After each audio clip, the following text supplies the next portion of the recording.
Quiero enfatizar hoy en el versículo 10 y 11 del capítulo 5 de Romanos. Cuando lo tenga por ahí, diga: Dios me habla. Dios me habla. Muy bien, muy bien.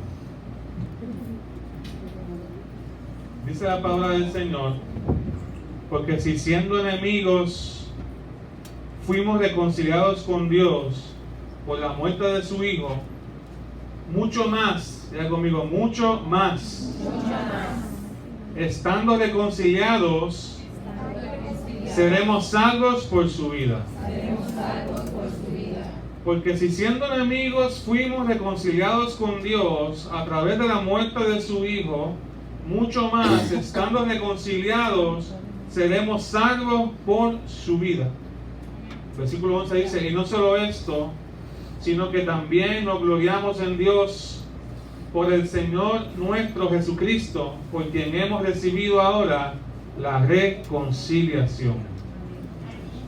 A mí se me hace difícil predicar de un capítulo entero, porque en tantos versos se pueden sacar tantas enseñanzas y tantos mensajes. Pero yo quiero hablar hoy sobre este tema que el Señor me dio anoche. Como amigo de Dios hay mucho más. Como amigo de Dios hay mucho más. Y yo no sé si ustedes se han escuchado por ahí que las reconciliaciones son buenas. ¿Se han escuchado esa frase por ahí, especialmente en los matrimonios? ¿A qué se refieren? Bueno, no vamos a entrar en el detalle de que las reconciliaciones son buenas. Las reconciliaciones son buenas porque muchas veces después de estar 10 días sin hablarse, se hablan. Las reconciliaciones son buenas porque muchas veces después de estar 3 meses sin tener intimidad, tienen intimidad. Las reconciliaciones son buenas en muchas ocasiones porque se comienza a disfrutar de algo que se había perdido. No simplemente las reconciliaciones son buenas en un matrimonio, sino que también las reconciliaciones en las amistades. Las amistades también, a veces, ¿cuántos han peleado con amigos de aquí alguna vez? ¿Y cuántos han tenido que reconciliarse con amigos alguna vez? Y tú le vas a decir: tú me dijiste esto, tú me dijiste lo otro, y por un periodo de tiempo largo hubo un disloque en la relación, hubo un conflicto que los mantenía separados. Las reconciliaciones son buenas entre los padres y los hijos también. ¿Cuántos padres hemos tenido conflicto con los hijos y viceversa? En un momento dado, hijos salen molestos de la casa, no quieren que los papás les digan las cosas, no quieren que los papás les hablen, o a veces viceversa, ¿verdad? Los papás se molestan con los hijos y se daña la relación. Y en ese periodo que la relación está dañada, no se puede disfrutar del beneficio de una comunión entre esas personas que están sufriendo los estragos de una enemistad. Así que, dile que está todo, las reconciliaciones son buenas. Son buenas. Especialmente en el matrimonio, son buenas. Muy buenas. No se gozaba de comunión cuando no hay reconciliación. No se disfrutaban de los beneficios de la comunión porque hay enemistad. De la misma manera, la Biblia enseña en este texto que antes éramos enemigos de Dios, pero ahora fuimos reconciliados. Ahora fuimos reconciliados. Y como fuimos reconciliados, podemos disfrutar de los beneficios que posee el que Jesús esté vivo. Los beneficios que posee el creyente al estar reconciliado con Dios. ¿Están aquí conmigo? Estar reconciliado es ser amigo de Dios. Si antes éramos enemigos de Dios en nuestra naturaleza, en nuestro pensamiento, en nuestro carácter, en nuestra forma de vivir, nos oponíamos a lo que Dios quería. Queríamos vivir como nos daba la gana, queríamos vivir de acuerdo a nuestra propia opinión o como el mundo nos enseña. Hay gente que quiere encajonar la vida cristiana a como el mundo la define. La Biblia nos enseña que por naturaleza nosotros no queremos llevar la contraria a Dios. Los hijos cuando crecen, en un momento dado, comienzan a decirte que no. Mira, ponte esta ropita, no. ¿Quieres comer? No. Y como que de momento lo que naturalmente le sale no es ponerse en línea con los padres, sino es como que un antagonismo, porque quieren crear su propia identidad y quieren crear su propia manera de ver el mundo. Y muchas veces nosotros estamos así con Dios. Dios nos creó, Dios nos dio vida, pero cuando somos descuidados en nuestra relación con Dios, cuando no escuchamos la voz de Dios, cuando no escuchamos la voz de su palabra, escogemos nuestro propio camino, y muchas veces ese camino va en contra de la voluntad de Dios. Pero cuando somos reconciliados, nos alineamos. Cuando somos reconciliados, nos unimos a Él. Cuando somos reconciliados, ya no somos enemigos, sino somos amigos. Cuando somos reconciliados, somos siervos de Dios. En la antigüedad había un código de honor que se ve mucho en las películas de esas medievales y de antes. Siempre que alguien te perdonaba la vida, a cambio de eso, tú tenías que pasar el resto de tu vida sirviéndole. Era tal punto de que tú entendías que tú estabas vivo gracias a la merced de alguien. Eso se hacía mucho en las guerras y inclusive cuando antes había muchas guerras y una nación perdía o un pueblo perdía, ese pueblo pasaba a ser, el pueblo que quedaba vivo pasaba a ser siervo de la nación que ganaba porque les habían perdonado la vida. Y ese mismo concepto a veces se trae en el Evangelio y se ve cuando la Biblia habla de siervos de Dios, es porque nosotros literalmente le debemos nuestra vida al Señor. Y tenemos una respuesta que dar, y esa respuesta es entregarnos cada día y vivir unidos a Él y servirle a Él, porque tenemos que mantener el honor a Dios a través del servicio a aquel que nos ha salvado y que nos ha perdonado la vida. En Romanos 5 hemos hablado de cómo Dios nos ha lavado por su sangre, cómo Dios nos ha dado una nueva vida, cómo Dios derramó su amor por nosotros siendo aún pecadores cuando Cristo murió por nosotros. Y aquí hay otra manera de verlo, pero el apóstol Pablo en estos 2 versos nos habla de que no simplemente es el sacrificio de Cristo que nos salva, sino que la vida, el hecho de que Cristo esté vivo y su resurrección nos da aún más salvación. ¿Y a qué se refiere con eso? ¿A qué se refiere el texto cuando dice que si por el sacrificio de Cristo fuimos reconciliados por la muerte de su Hijo? ¿A qué se refiere? Mucho más, estando ya reconciliados, seremos salvos por la vida de su Hijo.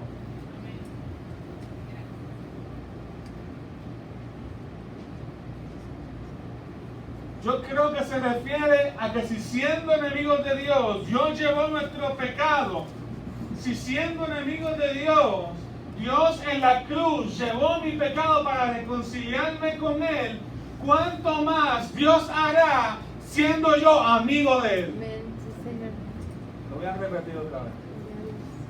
Se refiere a esta pregunta que nos tenemos que contestar esta mañana. Si yo siendo enemigo de Dios en la cruz, Él llevó mi pecado y me amó, ¿cuánto más Él no hará siendo yo amigo de Él?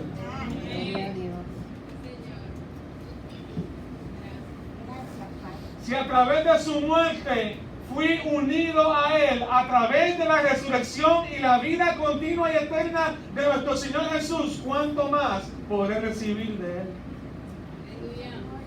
Wow. La amistad se supone que sea mejor luego que dejamos de ser desconocidos.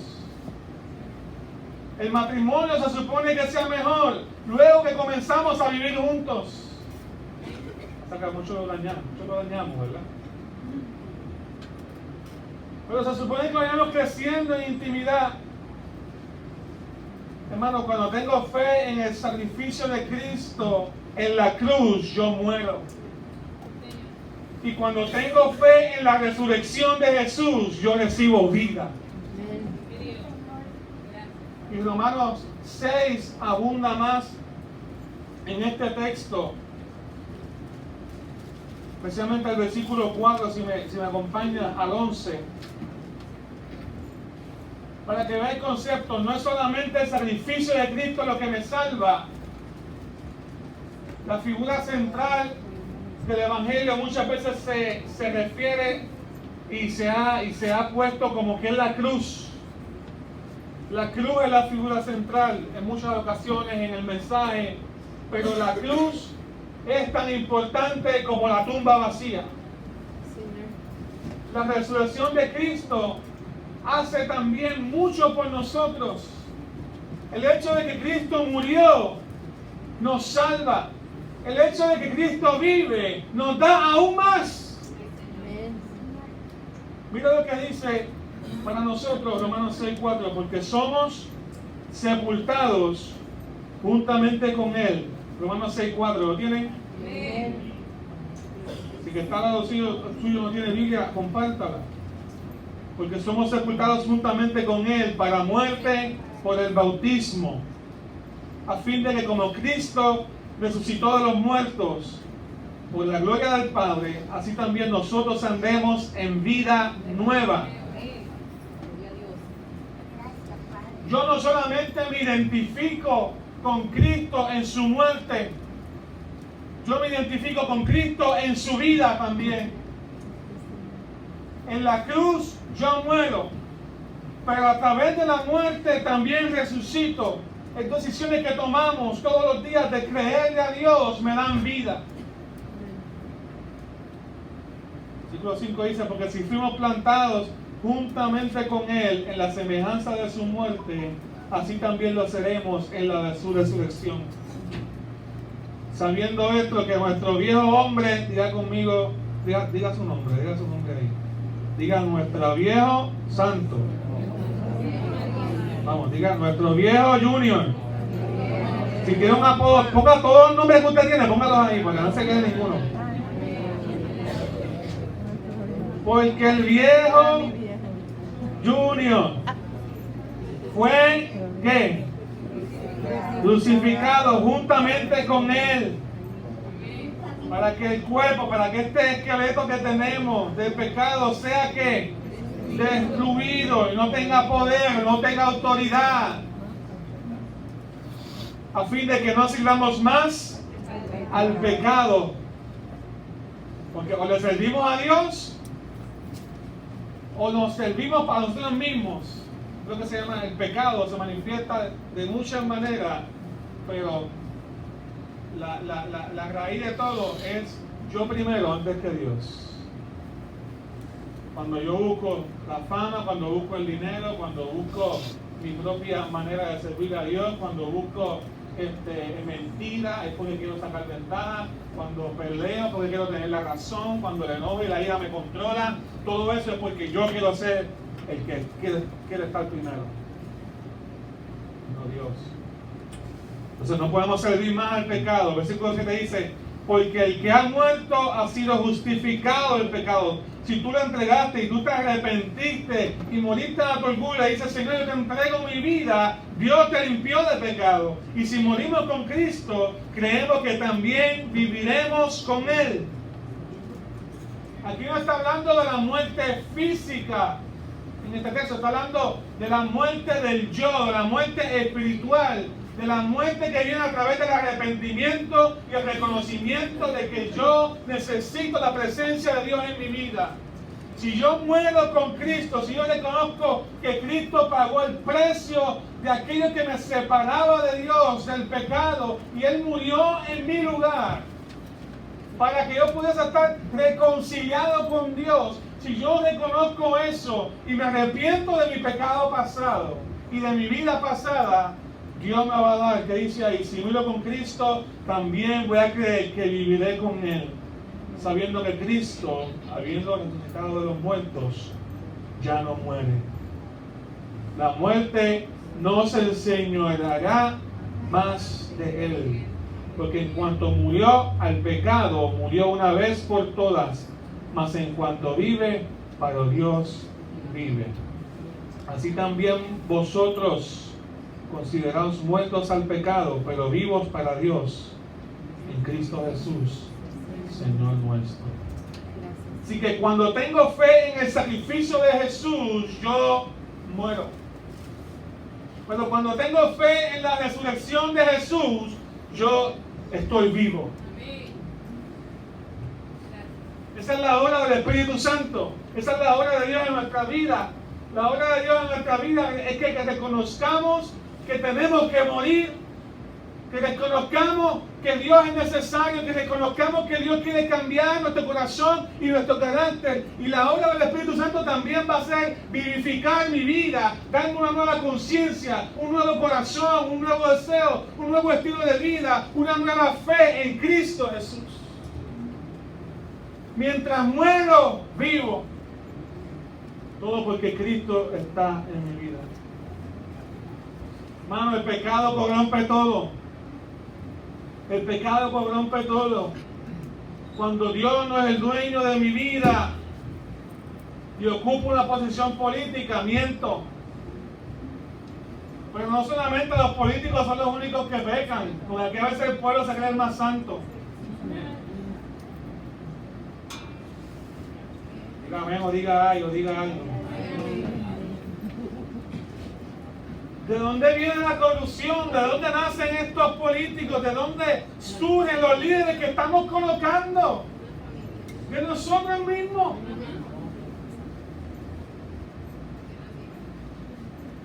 A los políticos los crucificamos, pero a Alex Cora les damos un pase.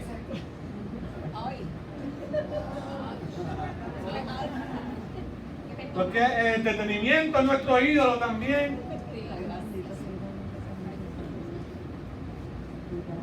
Y una cosa es que todo el mundo lo hace de cierta manera. El segunda base puede estar pendiente ahí a ver y puede tratar de buscar, pero otra cosa es instalar una cámara y tener tecnología. Eso no le quita nada a la habilidad que ellos tienen. Son tremendos dirigentes y tremendos jugadores todos ellos. Pero las reglas tienen que ser iguales para todo el mundo. Se tenga sentido de justicia. Si todo el mundo le dio la cámara, pues entonces era legal.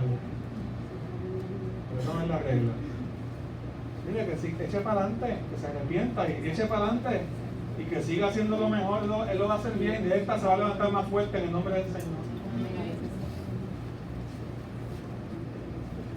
Pero el pecado corrompe todo. El pecado daña a la familia.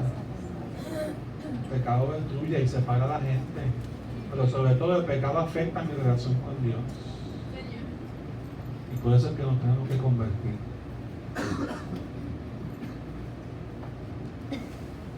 La muerte de mi vida pasada es necesaria. Pero ¿sabe qué también es necesario? Es vivir la vida nueva que he recibido. No simplemente fui crucificado con Cristo cuando tomé la decisión de seguirle, sino que también fui vivificado con Cristo y tengo la vida que Cristo quiere que yo viva. No se trata simplemente de morir a la cruz, también se trata de vivir como Jesús. Eso primo, pero no estaba planificado. La vida que resulta luego de morir al yo, la vida que resulta luego del arrepentimiento, la vida que resulta luego de yo decir, Señor, te entrego mi vida. La vida que resulta luego de ser reconciliado con Dios, escucha bien, es la mejor vida que jamás hubieras podido tener. La vida que resulta luego de morir y ser crucificado en Cristo a través del arrepentimiento es la mejor vida que jamás hubieras podido tener. Yo te voy a dar 4 razones.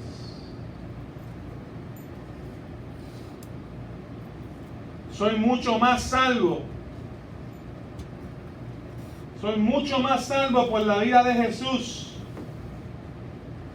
Porque su presencia como Cristo resucitado está en mí. Primera razón. Es la manera en que Jesús va a cumplir sus promesas.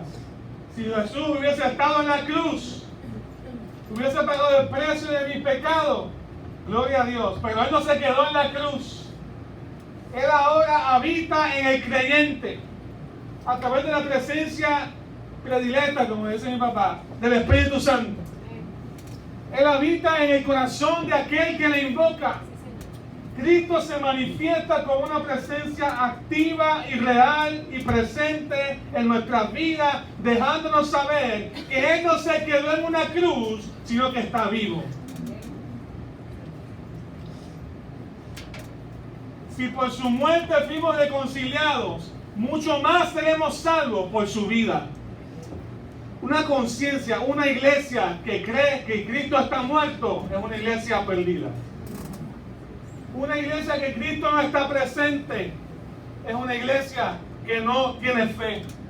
Una familia que no entiende que Cristo está más allá de las cuatro paredes de la iglesia y que los acompaña al hogar y no tiene conciencia de que Cristo está vivo, es una iglesia, una familia y una iglesia que no puede disfrutar los beneficios de entender y tener la convicción de que Cristo está presente todos los días. Él está aquí. Amén. Lo cantamos. Él está aquí. Lo proclamamos. Cuando oramos en nuestras casas, en nuestros cuartos, cuando viene la crisis, cuando viene la tormenta, decimos, Él está aquí en medio de nosotros. Él está vivo. Si por la cruz Él me salvó, por su vida recordamos que Él está aquí cada día. Soy salvo. Cada vez que viene un momento de tribulación, Él está aquí. Cada vez que viene la tentación, cada vez que viene el deseo de no servir a Dios, yo me recuerdo que Él está vivo y Él está aquí. Cada vez que vengan deseos de hacer lo que me da la gana, también me recuerdo, Él está aquí.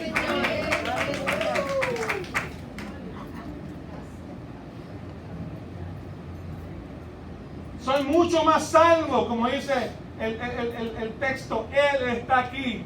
Pero el problema es, hay otra frase que se dice en el mundo, el problema es que queremos ser amigos con beneficio. ¿Cómo es amigos con privilegio? Cuando yo era chiquito decían amiguito. Y entonces me preguntaban, pero ¿tienes novia? No, tengo amiga. Y después a la semana me preguntaban, ¿tienes novia? No, somos amiguitos. ¿Pero son novios? No. ¿Pero son amigos? No, somos amiguitos.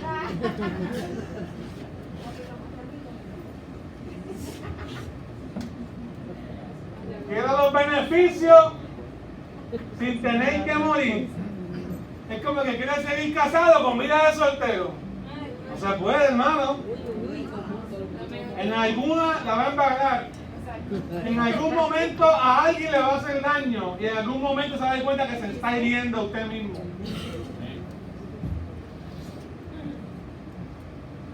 Y hay gente que quiere los beneficios de Dios sin el arrepentimiento y sin la muerte. No, la cruz es el paso, la cruz es la entrada, el arrepentimiento, la entrega, el morir al yo, el decir, Señor, yo te acepto como Señor de mi vida, como dueño, reconozco que tú eres mi Salvador. Cuando yo digo, Jesús, tú eres mi Salvador, lo que estoy diciendo es, Señor, yo te necesito, yo estoy perdido sin ti. Y hasta que tú no veas la miseria de la vida que es estar sin Dios, tú no vas a correr hacia Él.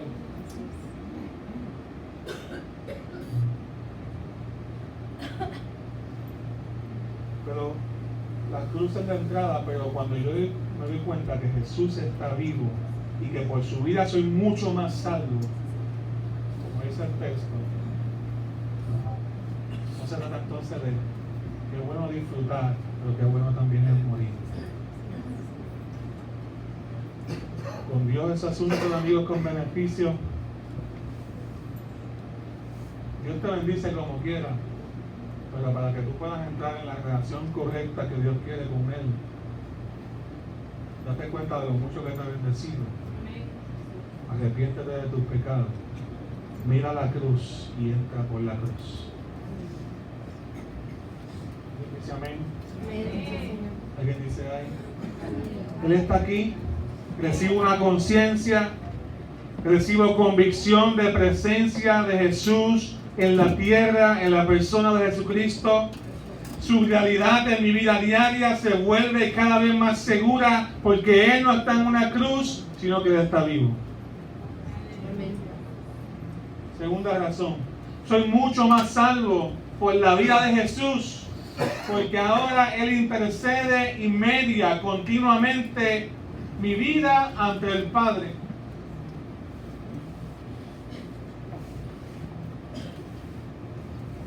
La vida de Cristo es mucho más que una presencia cerca de nosotros o en nosotros. Esto es tan poderoso. La persona de Cristo es mucho más que un sentimiento, que un feeling o que ser espirituales. La vida de Cristo es una conciencia real de que Dios está presente en mi vida.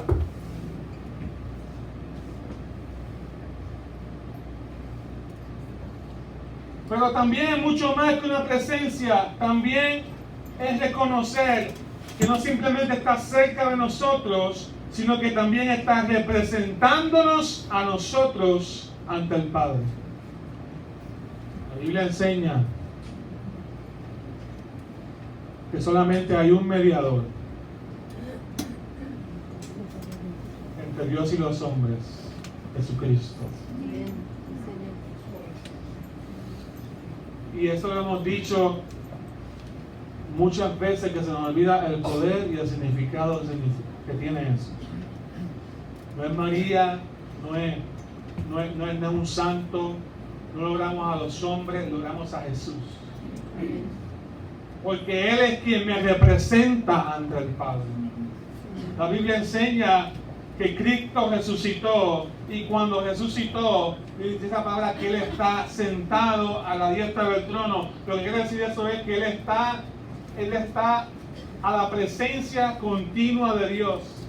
Jesús como Dios y como hombre es el candidato perfecto, es el representante perfecto para llevar mis peticiones al Padre.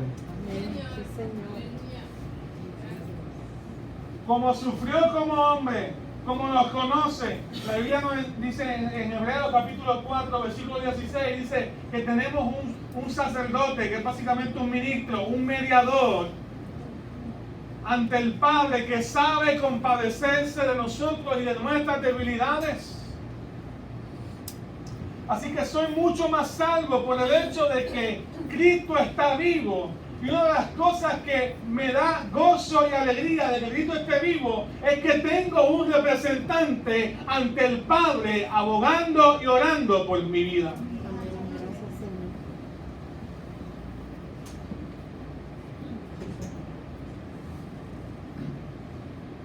En la cruz, Él murió como mi sustituto, porque llevó mi pecado. Pero ahora Él está delante del trono como mi representante. En la cruz Él murió en mi lugar. Pero ahora Él representa cada oración, cada plegaria, cada clamor, cada intercesión que nace de un corazón que realmente quiere tener comunión con Dios. Él está delante del Padre orando también, representándonos a nosotros. Su vida glorificada delante del Padre será nuestra vida glorificada. La Biblia dice en Efesios capítulo 1 que Él nos hizo sentar juntamente con Él en lugares celestiales. Lo que está diciendo es que delante, por los ojos de la fe, Jesús no simplemente está aquí, sino que también nosotros estamos allá. ¿Se entiende eso? A través de la fe Jesús está conmigo, pero a través de la fe yo estoy con Él. Y estoy delante del trono, y porque Jesús está vivo, su crucifixión me salva, me reconcilia, pero el hecho que Él esté allá, delante de la presencia de Dios, orando e intercediendo y representándome, hace que yo cada día pueda ser más salvo y más seguro de que tengo un Dios en los cielos que me escucha. Y Él va a mantener las puertas abiertas hasta que lleguemos a su presencia. Tenemos que tener la certeza de que tenemos representación en los cielos. Se habla mucho de representantes y política. Yo voy a hacer una pregunta. ¿Usted se siente representado por la gente que usted vota?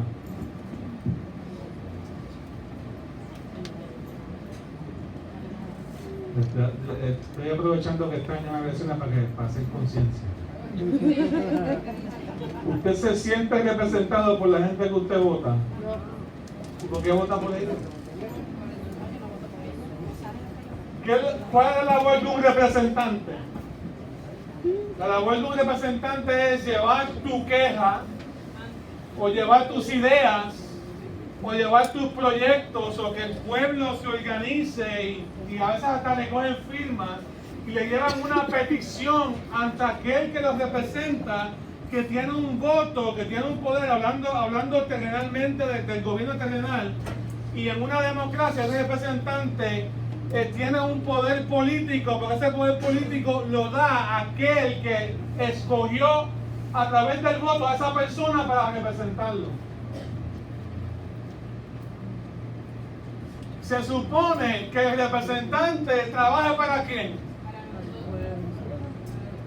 Para aquel a quien los representa. ¿Su representante trabaja para usted? Yo no estoy diciendo nada, simplemente usted.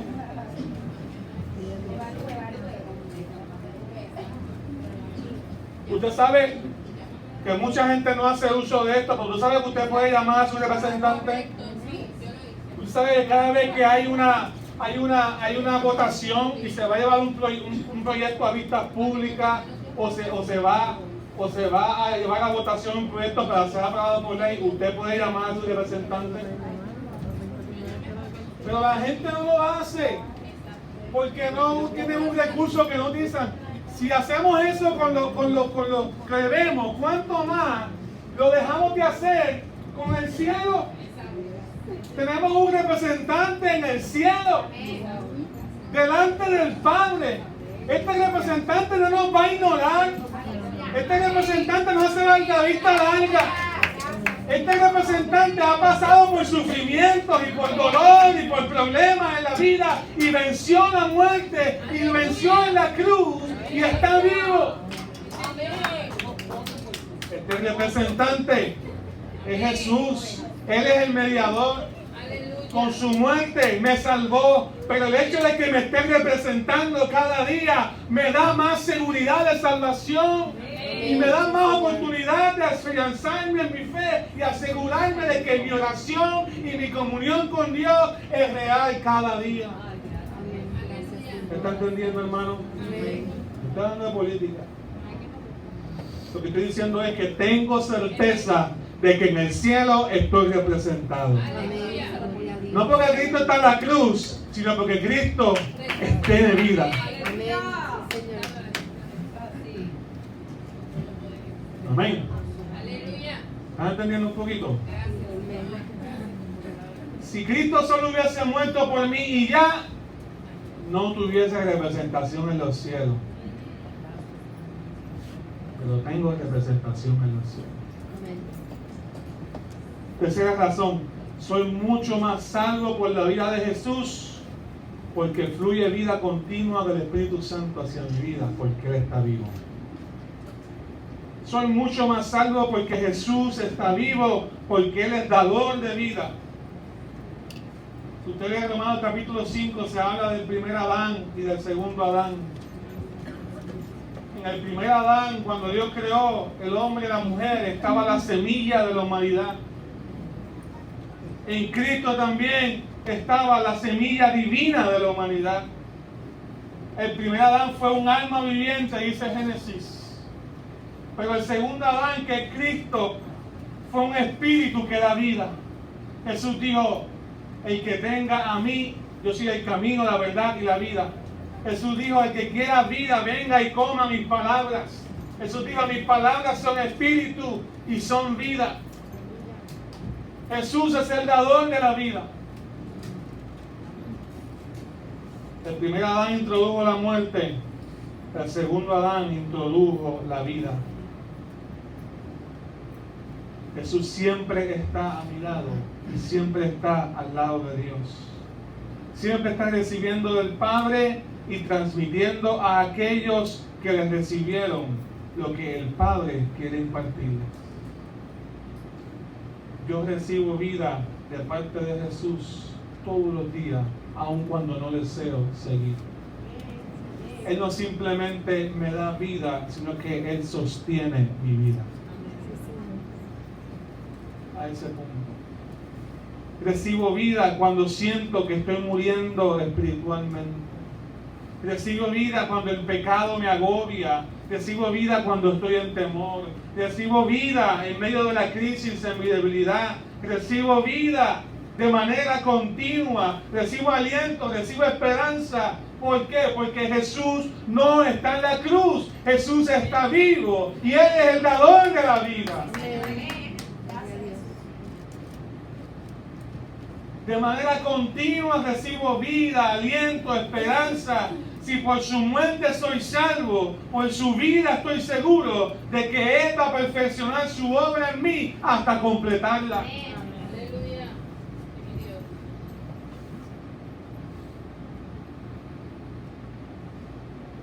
Esto es poderoso.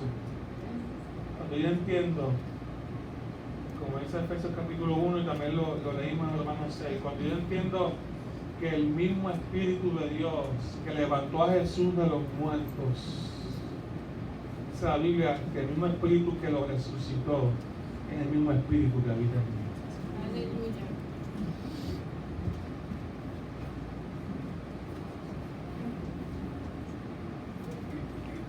El mismo Espíritu que levantó a Cristo de los muertos es el mismo Espíritu que habita en tu corazón, en todo aquel que ha creído, en todo aquel que ha dado su vida a Jesús.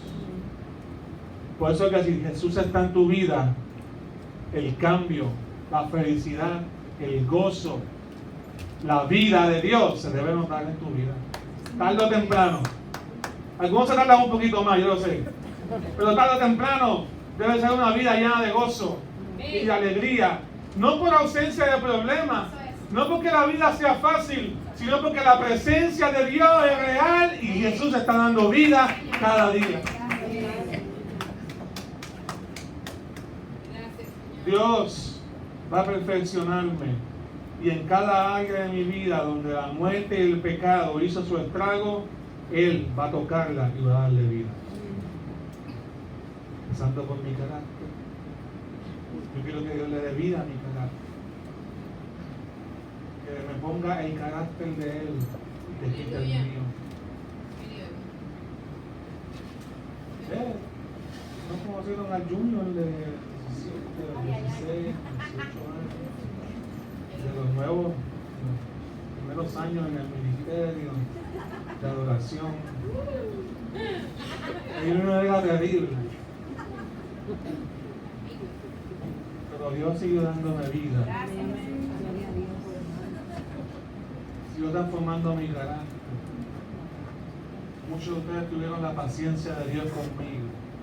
Fuera de Dios, porque si llegase al lado de ustedes, les han pasado otras cosas.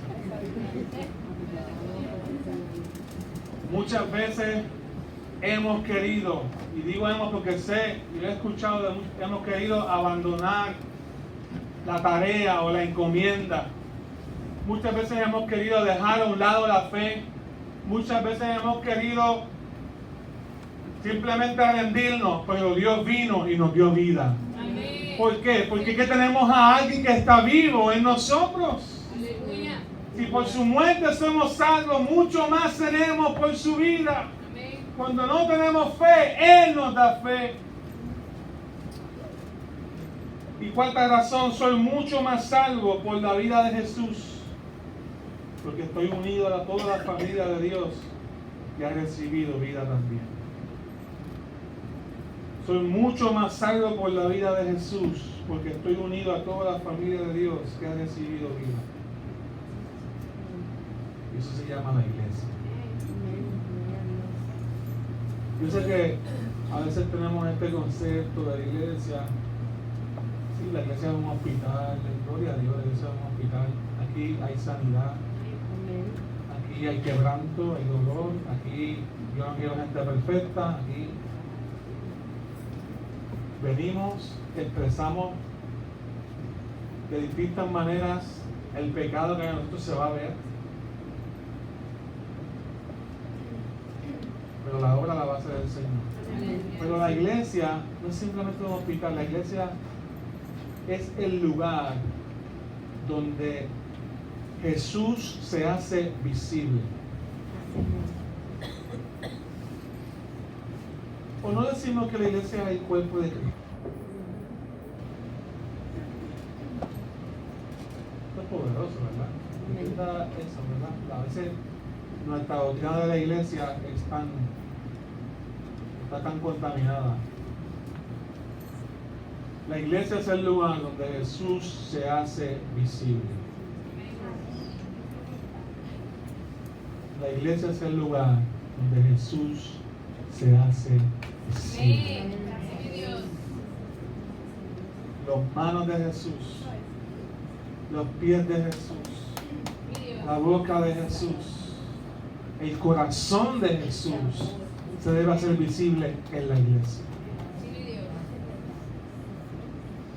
Y cuando vemos que Jesús está vivo y que hay una iglesia viva, nos debemos alentar, porque el corazón latente de Jesús en la tierra es la iglesia. El cuerpo de Cristo es la iglesia. Jesús está presente en la iglesia. Jesús obra a través de la iglesia. Y los creyentes estamos unidos en el mismo espíritu de Cristo como la iglesia. No simplemente estamos unidos a la iglesia de Puerto Rico, a la iglesia local, estamos unidos a todos los creyentes que han existido a través de los hechos, a través de la historia.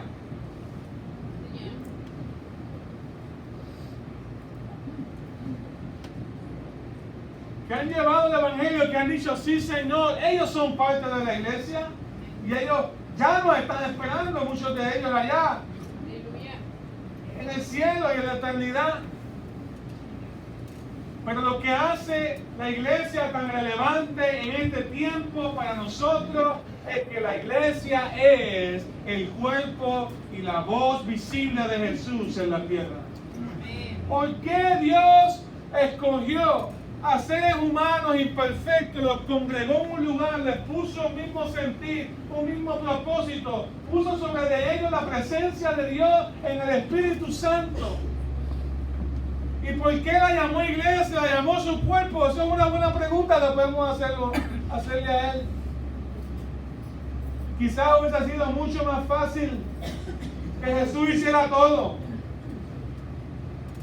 y que simplemente fuésemos espectadores, pero a Dios le plació que la iglesia no simplemente fuese como aquellos que van al parque y se sientan en las bancas y aplauden todo lo que está pasando y sucediendo. La iglesia, a Jesús no le plació que fuésemos parte del público o parte de los que aplauden. A Jesús le plació que la iglesia fuese de aquellos que participan y colaboran en la obra de Dios aquí en la tierra.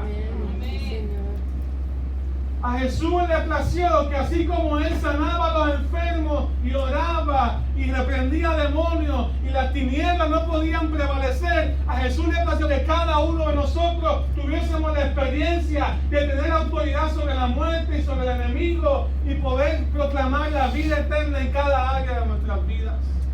A Jesús le plació coger seres imperfectos como tú y como yo y depositar la gloria de Dios misma, su presencia, hasta que cambie nuestras mentes y nuestros corazones, nuestros matrimonios y nuestras familias. A Jesús le plació coger gente de diferentes estratas sociales, de diferentes pensamientos políticos, de diferentes barriadas y urbanizaciones, educaciones y títulos y ponernos y darle a un propósito supremo, más supremo que la educación, más supremo que el gobierno, más supremo que los deportes. No nos unimos simplemente para disfrutar, más supremo que el entretenimiento. La iglesia está unida por el amor y el vínculo perfecto, que es el vínculo del Espíritu. Y donde está el Espíritu de Dios hay vida. Y donde está la iglesia hay vida. Y el Espíritu Santo de Dios se manifiesta.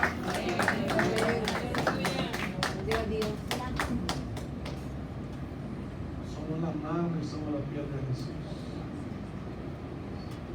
¿Por qué? Porque Jesús está vivo. Y a Él le plació con la pluma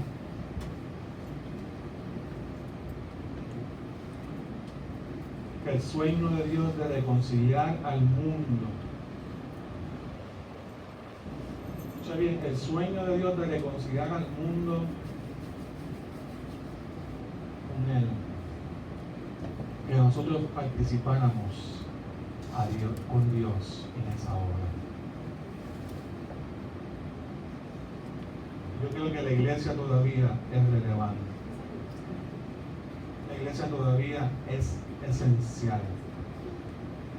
La iglesia todavía es importante. Y todos aquellos que desprecian la iglesia no saben lo que hacen. La iglesia es un faro. La iglesia es luz. La iglesia es un detente para muchos de nosotros, para la sociedad. Y hay mucha gente que dice que el anticristo no se ha manifestado, o que no se ha manifestado con la mundanalidad que va a venir, porque la iglesia está aquí todavía, en la tierra.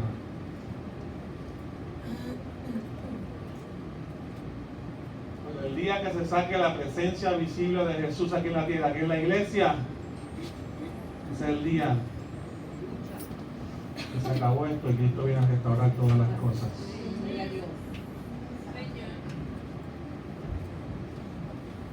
Así de importante es la iglesia. No puedes hablar de que no somos perfectos, pero la iglesia no se trata de que somos perfectos, se trata de que proclamamos la voluntad de Dios.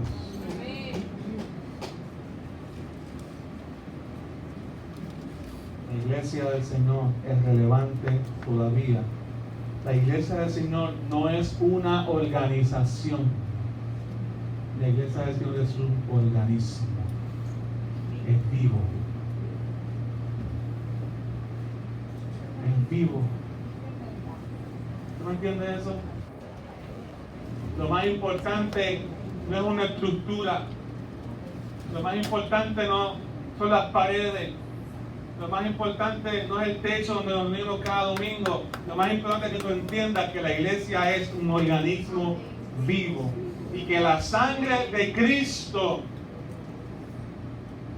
la que partimos en la Santa Cena, la que simboliza ese jugo de uva cuando tenemos la comunión, es la que nos hace diferentes y unidos. Es la que distingue ese grupo de personas que han sido llamados y han respondido al llamado del Señor. Somos salvos por el sacrificio de Cristo, pero somos mucho más salvos porque Cristo está vivo. ¿Está entendiendo lo que dice Romanos capítulo 5, 10 ahora? Me gustaría, porque se me hace difícil predicarle todo un capítulo en un domingo. Entonces se pone de pie.